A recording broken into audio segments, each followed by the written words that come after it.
សួស្តីអ្នកទាំងអស់គ្នាសូមស្វាគមន៍មកកាន់ Channel ស្រាយដើម្បី Podmin ហើយ admin សូមសួរទីបានអត់ថានៅក្នុង Channel Fan Podmin ហ្នឹងមានណាគេដែលធ្លាប់មើលវីដេអូ Podmin តាំងពីក្បាលដំបូងដល់ចុងបញ្ចប់មកអត់ដោយអត់ខាដោយអត់ stop ឬក៏គាត់តែចប់ភ្លាមចុចបិទភ្លាមមានណាគេដែលធ្លាប់មើលចឹងអត់ហើយបើធ្លាប់មើលជួយ comment ក្រោយមានផងទីបានអត់ដោយសារតែ admin ហ្នឹងរៀងចង់ដឹងខ្លះថាតើ Fan Podmin ហ្នឹងធ្លាប់មើលវីដេអូ Podmin បានដល់ចប់អត់អញ្ចឹងឥឡូវយើងកុំឲ្យខាតពេលយូរយើងចូលមកកាន់ភាគទី8នៃរឿង The Foolish Stranger Dan with the Devil ឬក៏កញ្ញាចេះដល់តាមកម្រិតលើកើយើងទាំងអស់គ្នាតែគឺនៅក្នុងភាគនេះគឺយេប៉េលីលីបានប្រវល់បែអាកាសនឹងឡើងមកនិយាយគ្នាលើតបោហើយយេប៉េហ្នឹងគឺពិតជាសំណាក់ខ្លាំងមែនទែនដែលបានស្កាត់ជួបអពេហ្នឹងហើយអុកក៏អពេហ្នឹងមកជួបនិយាយគ្នាតន់មុនអពេហ្នឹងដើរចុះក្នុងថ្នាក់បែអាកាសនឹងធ្វើដូចជាអត់ដឹងរឿងអីសោះហ្មងទាំងនៅក្នុងថ្នាក់នេះប៉ុណ្ណឹងគឺកំពុងតែវឹកវរខ្លាំងមែនទែនមូលហេតុនេះគឺដោយសារតែមនុស្សនៅក្នុងថ្នាក់ទាំងមូលហ្នឹងគឺបានដឹងថាពួកគេទាំងពីរនាក់ហ្នឹងគឺបានដើរចេញពី apartment ព្រោះយេប៉េលីលីក្នុងពេលដំណើរគ្នាកាលពីព្រឹកមិញហ្នឹងគាត់តែលឺភ្លាមគឺធ្វើឲ្យបែអាកាសនឹងកាន់តែភ្ញាក់ផ្អើលថែមទៀតហើយមានចាំអត់កាលពីចុងភាគទី7ដែលបែហីរ៉ូតាហើយនិងយេប៉េយឺកាបានឃើញពួកគេទាំងពីរនាក់ដើរចេញពី apartment នោះយេប៉េហ្នឹងគឺចង់ស្ទុះតែគាត់ហើយតែបកស្រាយដែរតែអ្វីដែលសំខាន់ពួកគេទាំងពីរនាក់ហ្នឹងគឺដូចរលាយបាត់ហ្មងទៅរកមិនក៏រកអត់ឃើញដែរហើយនៅពេលដែលនាងទៅដល់ថ្នាក់រៀនហ្នឹងគាត់នៅបាក់ទ្វារបន្ទប់មកខ្វាក់មកហ្នឹងចំហាយសម្រាប់ជាច្រើនគឺបានភីចេញមកតែម្ដងលេខដល់ខោខៅជាច្រើនបានសម្លឹងមករកនាងជាមួយនឹងការគិតផ្លេសផ្ដាស់តែគាត់តែនាងមកដល់តុអង្គុយភ្លាមស្ទុះមករោមយកតែម្ដងដូចរោមអាចចឹងរកតែយេប៉េហ្នឹងដកខ្លួនអត់កើតទេនិយាយតែអាប៉ែអាកាសិកហ្នឹងគឺឆ្ងល់ហ្មងថាមិនក៏មានរឿងនឹងកើតឡើងមិនក៏គេចចាមរាមហ្នឹងលេចលឺរឿងខ្លាំងម៉េះឬក៏មានអ្នកដតីបានលួចមើលឃើញមែនតែតាមពិតនោះគឺអាប៉ែហ៊ីរ៉ូតាហ្នឹងឯងអ្នកដើរនិយាយតែបើនិយាយទៅវាមិនមែនជាចេតនារបស់អាប៉ែហ្នឹងទេគឺដោយសារតែអាប៉ែហ្នឹងគ្រាន់តែឃើញពួកគេហើយហ្នឹងគឺពាំងហើយនិយាយតែពាក្យហ្នឹងរហូតតែម្ដងហើយនៅពេលអាប៉ែអាកាសិកលឺយេប៉ែលីប្រាប់ថាអាប៉ែហ៊ីរ៉ូតាហ្នឹងគាំងរហូតដល់ជ្រុះសក់ទៅពេកហ្នឹងគឺធ្វើឲ្យអាប៉ែហ្នឹងឆ្ងល់មកថាយេប៉ែហ្នឹងមើលច្រឡំអីមិនមែនលោកគ្រូអ្នកនិយាយដែរតែយេប៉ែហ្នឹងស្រែកដាក់មកឲ្យច្រឡំមិនកើតបើអាប៉ែថានេះក៏បានហៅឈ្មោះអាប៉ែហ៊ីរ៉ូតាដោយផ្ទាល់ដែរហ្នឹងតែកលៈទេសៈនៅក្នុងពេលហ្នឹងគឺយើងអត់មានពេលតែគិតរឿងហ្នឹងទេពួកយើងគួរតែរកដំណោះស្រាយតែបែអាកាសិហ្នឹងគឺថាដូចជាវាគ្មានប៉ះពាល់ស្អីជាមួយគាត់ប៉ុណ្ណឹងតែគិតឲ្យយូរទៅចុះនៅពេលដែលគាត់ចេញប្រមាញ់ហ្នឹងហើយមនុស្សស្អីទាំងអស់ហ្នឹងគាត់ចេញនិយាយថាគាត់មានយេប៉េលីលីហើយមិនចេញប្រមាញ់អីទៀតគាត់តែនឹកឃើញរឿងហ្នឹងព្រាមគឺធ្វើឲ្យបែហ្នឹងជួយច្បល់ខ្លាំងមែនតើបងហើយប្រវោយេប៉េលីលីហ្នឹងឲ្យសហការគ្នាដើម្បីកម្ចាត់ពាក្យតាមរាមួយហ្នឹងតែយេប៉េលីលីឆ្ងល់មកថារួមដៃគ្នាក៏រួមដែរចាំបាច់ញ័រដល់ម្លឹងតែបែហ្នឹងគាត់នឹងលឺចឹងព្រាមគឺបកាយព្រាមតែម្ដងទៅធ្វើឲ្យបែនេះឆ្ងល់ហ្មងតែបាច់បកាយដែរមែនរឿងប៉ុណ្្នឹងសោះណាស់ហើយមិនអីទេខ្ជិលគិតច្រើននាងនឹងបង្ហាញពួកគេទាំងអស់គ្នានឹងឲ្យបានមើលឃើញអំពីការសម្ដែងរវាងទេពធីតានិងអារ្យតិចចោះក៏បានដែរតែនៅពេលដែលចូលមកដល់ថ្នាក់មែនតើហ្នឹងមនុស្សកាន់តែច្រើនកាន់តែមកសួរនាំរឿងហ្នឹងទោះបីតែយេប៉យឺការក៏អញ្ចឹងដែរតែវាអត់ចម្លែកទេដោយសារតែយេប៉ហ្នឹងបានឃើញពួកគេទាំងពីរនាក់ដោយផ្ទាល់តែនៅក្នុងកំឡុងពេលដែលយេប៉ហ្នឹងកំពុងតែបកស្រាយហ្នឹងយេប៉ហ្នឹងគឺបានរលេសថាទៅទិញទឹកខូចផឹកសិនតែគាត់តែឃើញព្រាមយេប៉យឺការហ្នឹងគិតមកថាមិនខាងរលយុទ្ធសាស្ត្រដើម្បីដកខ្លួនមែនតែយេប៉ហ្នឹងគិតក្នុងចិត្តថាគិតខុសហើយមីអូនគេកំពុងតែមានយុទ្ធសាស្ត្រក្នុងការប្រឈមមុខគ្នាទៅវិញទេគាត់តែបានទ្វារមកក្រាក់មកហ្នឹងឃើញថាយេប៉លីលីហើយនិងអាប៉ែអាកាសិកហ្នឹងគឺបាននៅទល់មុខគ្នាតែម្ដងហ្នឹងគឺជាយុទ្ធសាស្ត្ររបស់យេប៉ហ្នឹងតែរបៀបសន្ទនារបស់ពួកគេរៀងព្រាវៗមកទេឬក៏មកពី admin ហ្នឹងស្ទើរអង់គ្លេសពេកព្រោះថាយេប៉ហ្នឹងគឺបានសួរអាប៉ែហ្នឹងថាមិនអីមកដល់សាលាហើយមែនហើយអាប៉ែហ្នឹងគឺបានប្រាប់ថាហ្នឹងហើយគាត់ទៅតែមកពីមួយទឹកហើយមិនអីទេមែនគាត់ថាគាត់អីទេហើយអរគុណច្រើនហើយយេប៉ហ្នឹងក៏បានសុំខ្លួនហ្នឹងទៅទិញទឹកបាត់ទៅហើយរួចដាក់មេប្រូចយកតែម្ដងដែលធ្វើឲ្យអាប៉ែអាកាសិកហ្នឹងប្រឈមមុខនឹងភ្លើងនរកដល់ពិតប្រាកដជាមួយនឹងទង្វើរបស់អាប៉ែអាកាសិកបាញ់មិញហ្នឹងវាស្ទើរធ្វើឲ្យភ្នំភ្លើងមួយបានផ្ទុះឡើងទៅហើយតែស្របពេលហ្នឹងសម្លេងមួយបានចូលមកខាត់ពួកគេនេះគឺឈ្មោះថាកូយ៉ាម៉ាស៊ឹដែលជាចៃមេងហ្គាប្រចាំថ្នាក់នាងក៏បានសម្រេចចិត្តថានឹងធ្វើជាវាគ្មិនដើម្បីធ្វើការវិភាគទៅលើរឿងមួយហ្នឹងហើយនាងគឺបានចូលមកអាងថាមិញហ្នឹងមិនមែនពួកគេសម្ដែងទេតែពួកនោះនៅតែអត់ជឿហើយនាងគឺបានបកស្រាយបន្ថែមទៀតដែរថាមានបានចាប់អារម្មណ៍អត់ថាពួកគេហ្នឹងគឺកំពុងខំចែកព្រំដែនពីគ្នាហើយចងចាំបើសិនជាពួកគេជាគូនឹងគ្នាមែនណាពួកគេគួរតែព្យាយាមសម្ដែងឲ្យមានកំហុសឆ្គងជាងនឹងតិចទៀតមិនធម្មតាប៉ុណ្្នឹងទេគឺពួកគេគួរតែចូលទៅចិត្តគ្នាជាងនឹងតិចទៀតមិននៅឆ្ងាយពីគ្នាម៉ងទេប៉ុន្តែពួកគេបាញ់មិញហ្នឹងគឺកំពុងតែព្យាយាមរក្សាគម្លាតពីគ្នាចឹងមានន័យថាពួកគេទាំងពីរហ្នឹងមិនមែនជាមនុស្សដែលសិទ្ធស្នាគ្នាទេតែអាចថាបានដែរតែថាពួកគេហ្នឹងគឺកំពុងតែធ្វើពុតចឹងហើយពួកយើងគឺមានតែព្យាយាមសង្កេតមើលឲ្យបានយូរជាងនឹងតិចទៀតនិយាយទៅគាត់គឺបានលួចផ្សាយយេប៉េលីលីក្នុងចិត្តហ្មងគឺថាពួកអេនចាហ្នឹងប្រកែណាគិតគូររឿងចឹងហើយគាត់ក៏កំពុងតែបើកទូរស័ព្ទខលឲ្យយេប៉េនឹងស្ដាប់ដែរតែអ្វីដែលសំខាន់នេះអាពាក្យបន្ទាប់ដែលពួកគេកំពុងតែវិភាគនេះរឹតតែហួសហេតុថែមទៀតពួកគេគិតថាបែអាកាសិកហ្នឹងកំពុងតែដើរតាមផ្លូវទៅស្លាយចឹងហ្នឹងហើយគាត់ក៏បានឃើញខុនដូដ៏ធំមួយចឹងហើយគាត់ឆ្ងល់គាត់ក៏ដើរចូលទៅមើលលេងនៅម្ដុំហ្នឹងហើយអ្វីសំខាន់គាត់គឺបានវែងផ្លូវហើយបន្តមកទៀតគាត់គឺបានវាយគ្នាជាមួយនឹងសត្រូវដែលជួបនៅតាមផ្លូវទាំងអស់ហ្នឹងបន្តមកទៀតគាត់គឺបានធ្លាក់ចូលទៅក្នុងអន្ទាក់មួយដែលពោពេញទៅដោយថ្មធំហើយគាត់គឺរំពឹងថានឹងទទួលបានការជួយសង្គ្រោះអំពីអ្នកដែលរស់នៅក្នុងខុនដូមួយហ្នឹងហើយអ្វីដែលរៀបរាប់ទាំងអស់ហ្នឹងគឺយេប៉យឺកាហ្នឹងគឺបានលើពីយេប៉លីលីបានមកនិយាយប្រាប់នាងហើយនាងនៅជិតសួរពួកគេទាំងអស់គ្នាហ្នឹងទៀតថា ប្រកាសថាពួកយើងអាចជឿជាក់នឹងបាននិយាយទៅគ្រាន់តែលើរឿងហ្នឹងថាបែអាកាសនឹងចង់បាសជើងហ្មងហើយសរសើរបែលីលីហ្មងថាប្រកែនឹកហ្មងប្រកែរទៅនុកទៅរួចហ្មងបែនឹងមិនដឹងថាប្រើខួរផ្លែខាងណាយកមកគិតទេតែស្រាប់ពេលហ្នឹងបែនឹងក៏បាននិយាយថាសល់ប្រហែលទៅឲ្យបែឯងចាត់កា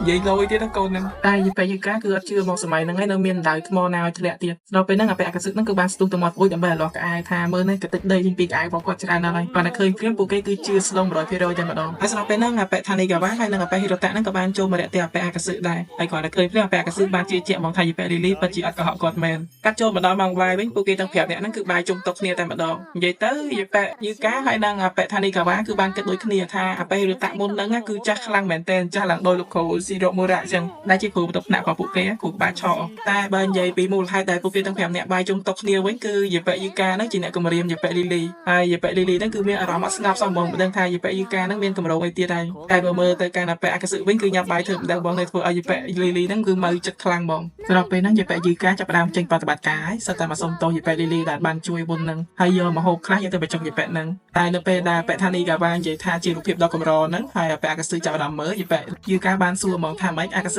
ចំណែនមែនហើយបែលីលីក៏តើថាច្បាស់ណាស់បែហ្នឹងប្រកាសជាញុះញង់ឲ្យនាងហ្នឹងទៅបញ្ចុះឲ្យបែអាកាសអីហើយបែអាកាសប្រកាសជារកវិធីដោះស្រាយបញ្ហាហ្នឹងបានតែអ្វីដែលសំខាន់បែយូកាគឺបែជាយកមកហូបហ្នឹងយកទៅបញ្ចុះខ្លួនឯងវិញដែលធ្វើឲ្យវាហួសពីការរំពឹងទុកខ្លាំងហ្មងដោយវិធីហ្នឹងបែហ្នឹងទទួលបានកំណត់ពីបែចៃមេងកាកូយ៉ាម៉ាសហើយវិធីនោះគឺចូលទៅជិតស្និទ្ធជាមួយនឹងដៃគូម្ខាងទៀតក្នុងចំណោមពួកគេទាំងពីរនាក់ដើម្បីកលេចមើលថាមានណាគេនឹងប្រច័ណ្ឌអត់ហើយដោយសារតែវាជាកំណត់ល្អផងណាមួយព្រួយមួយបាញ់បានសត្វពីរវាគឺអាចធ្វើឲ្យបែហ៊ីរ៉ូតានឹងប្រច័ណ្ឌជាមួយនឹងនាងផងចឹងហើយទើបបែនឹងសម្រេចចិត្តថាធ្វើអញ្ចឹងតែមកមើលមុខបែលីលីវិញសឹងតែផ្ទុះចេញមកតែធ្វើឲ្យបែនឹងគឺច្បាស់ក្នុងចិត្តហ្មងហើយបែអាកាសវិញដូចជាអត់មានខ្វល់អីសោះហ្មងញ៉ាំធម្មតាគ្រាន់តែរៀងអៀនតិចហើយស្របពេលហ្នឹងបែនឹងដូរប្រធានបទវិញថាចោះបែលីលីចង់ឲ្យនាងបញ្ចុះវិញទៀតដែរអត់តែមើលមុខបែលីលីហើយមានអារម្មណ៍ថាខ្លួនឯងទៅលេងជ្រុលពេកហើយស្របពេលនោះបែលីលីបដូរមកសោតថាអត់ទេមើលទៅវាអៀនខ្លាំងណាស់ហើយការសោតមួយហ្នឹងគឺធ្វើឲ្យបែយូកាហ្នឹងកាន់តែគួយខ្លាចថែមទៀតបន្ទាប់ពីលឺសម្ដីហើយនឹងកាយវិការខ្លះក៏បែអាកាសហើយបែយូកាហ្នឹងគិតថាប្រហែលជានាងច្រឡំតែឯងហើយតាមមើលពីព្រោះថាមើលទៅពួកគេដូចជាមិនមានអីគួរឲ្យចម្លែកទាំងហើយប្រហែលជាមានមូលហេតុខ្លះដែលធ្វើឲ្យពួកគេទាំងពីរនាក់ហ្នឹងចេញពីខុនដូជាមួយគ្នាកាលពេលហ្នឹងហើយតែអ្វីមួយនោះគឺដល់ពេលហ្នឹងបែលីលីគិតថាមិនក៏នាងហ្នឹងថ្ងៃហ្នឹងដូចជាខឹងខ្លាំងម៉េចមកពីនាងមើលឃើញទឹកមុខដល់ល្ងងខ្លៅប្របែអាកាសហើយក៏មិនដឹងតែបបកមើលបែយូកាវិញធ្លាប់មើលបានមកស្ទុះហើយមានអារម្មណ៍ថាមានទំនុកចិត្តហ្មងចឹងហើយ plan ទី2ចាប់ផ្ដើមហើយ plan ទី2នោះគឺបែយូកាបបួ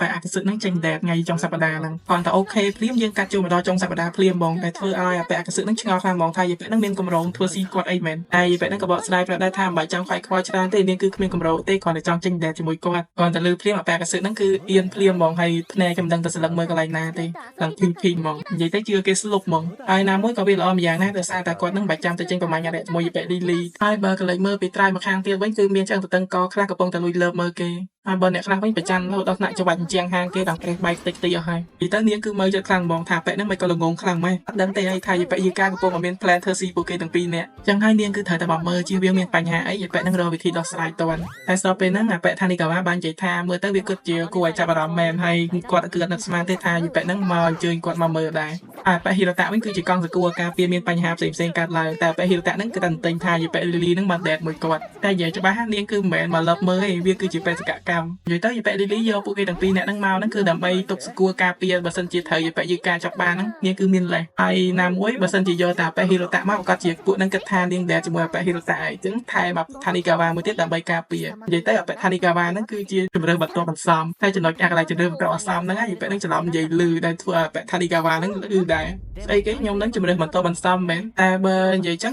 បែយូកាហ្នឹងបើតើខ្ញុំគិតថាបែហ្នឹងស្រឡាញ់តែបែហ៊ីរ៉ូតាតែបើមើលទៅបែអាកាសដូចជាសប្បាយចិត្តដល់ហើយនៅពេលដែលបាននៅចិត្តបែយូកាគ្រាន់តែលើហើយអ្នកខ្លះវិញបាស់ជើងតោងតែម្ដងហើយមិនត្រឹមតែប៉ុណ្្នឹងឯងគាត់នឹងជឿថាមើលទៅពួកគេគឺដូចជាគូស្នេហ៍ដ៏ពិតប្រាកដមួយចឹងតែធ្វើឲ្យបែលីលីបាស់ជើងម្ដងទៀតនិយាយទៅបែថានីកាវ៉ាហ្នឹងគាត់ដឹងហើយថាតាមពិតទៅបែយូកាធ្វើអញ្ចឹងគឺដើម្បីឲ្យបែលីលីហ្នឹងប្រចាំហើយណាមួយនេះគឺជាវិធីសងសឹករបស់គាត់ចំពោះបែលីលីសាហាវដល់ក៏បែហ្នឹងអត់មាត់ទេគេហៅមើលគេឆ្នាំបាយធ្លុះនិយាយទៅពួកគេទាំង3នាក់ហ្នឹងគឺតាមមើលឡើងជាប់គ្រប់កន្លែងតែម្ដងដែលធ្វើឲ្យបែលីលីហ្នឹងសឹងតែអួតឈាមហើយមិនដឹងថាចាប់តាំងពីពេលណាទេបែហ្នឹងគឺចាប់ដើមមានអារ រម្មណ៍ថាឈឺចាប់នៅពេលដែលឃើញអាប៉ែអាកសិនឹងស្និទ្ធស្នាលមួយយាប៉ែយឺកាដំបូងថានាងគឺតាមមកខ្លោមើលទេតែឥឡូវនាងមានអារម្មណ៍ថានាងលេងចង់ឃើញរឿងទាំងអស់ហ្នឹងទៀតហើយស្របពេលហ្នឹងអាប៉ែថានីកាវ៉ាបានសួរថាបើសិនជានាងអត់សប្បាយចិត្តចឹងមិនក៏នាងមិនសាកសួរអំពីចម្លែកចិត្តរបស់ខ្លួនឯងឲ្យច្បាស់មើលហើយនៅពេលដែលយាប៉ែហ្នឹងរៀងឆ្លើយមកគាត់តាក់ទើគាត់បកទៅកាន់អាប៉ែហីរ៉ូតាវិញថាឲ្យចោលប៉ែឯងគិតមិនដែរតែដោយសារតែពួកគេរៀងតាក់ទើទាំងពីរហ្នឹងគាត់បាននិយាយថាប្រកាសអត់ថាវាអត់អីហើយឥឡូវ plan របស់យើងបញ្ចប់ត្រឹមហ្នឹងទៅដោយសារតែគាត់មានការងាររវល់ខ្លះបន្ទាប់ពីហ្នឹងទៅយាប៉ែលីលីរៀបនឹងនិយាយរកប៉ែហីរ៉ូតាឲ្យហ្នឹងអាប៉ែហ្នឹងបែរជាសុំទៅបន្ទប់ទឹក Pleasant ដែលធ្វើឲ្យយាប៉ែលីលីពេលនេះគឺនៅតែឯងតែម្ដងស្របពេលដែលកំពុងអង្គុយលើបងតែឯងហ្នឹងនាងកំពុងគិតថាគួរតែទៅទេអត់ណោះហើយបើនិយាយអំពីអាប៉ែថានីកាវ៉ាវិញតើគាត់ចង់និយាយអីប្រាប់នាងឲ្យប្រកាសហើយមិនក៏ធុងរបស់នាងនេះចេះតែក្រំគ្រា